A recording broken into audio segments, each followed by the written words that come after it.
এই টাইপটা আমি মূলত নিয়েছিলাম ব্লগিং করার জন্য। স্টুডেন্ট মানুষ বুঝেনি তো, হাতের মধ্যে তেমন টাকা পয়সা থাকে না। আমি অনেক দিন ধরে টাকা জমায়ে 1500 টাকা দিয়ে টাইপটা নিয়েছিলাম। এই টাইপটা আমাকে মূলত বেশি কাজে দেয় যখন কোনো জায়গায় সোলো ট্রাভেলিং করতে যাই, তখন টাইপটা আর স্ট্যান্ড হিসাবে আমি ইউজ করতে পারি।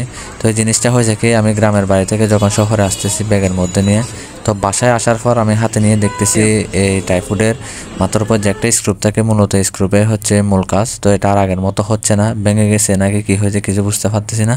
তো খুবই চিন্তিত পড়ে গেলাম। এরপর কলেজ থেকে পরীক্ষা দিয়ে বের হয়ে প্রথমে চলে আসলাম নিউ মার্কেটে। এখানে অনেক দোকান খোঁজাখুঁজি করার পর পাই নাই, শেষমেশ চলে আসলাম শাহওয়ানত সিটি কর্পোরেশনের মার্কেটে। এখানেও প্রায় নিচ থেকে উপরের তলা অনেক দোকান খোঁজাখুঁজির পর এরা বলতেছে এরকম স্ক্রু পাওয়া যাবে না।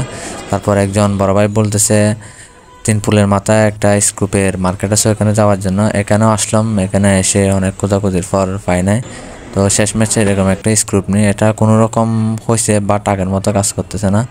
তো আজকের ভিডিওটা করার মূল কারণ হচ্ছে, আপনাদের যদি এরকম জানাশোনা কোনো দোকান থেকে বা অনলাইন পেজ থেকে যে এরকম স্ক্রুপ পাওয়া যায়, তাহলে অবশ্যই কমেন্ট করে জানাবেন। তো সবাই ভালো থাকবেন, আল্লাহ হাফেজ।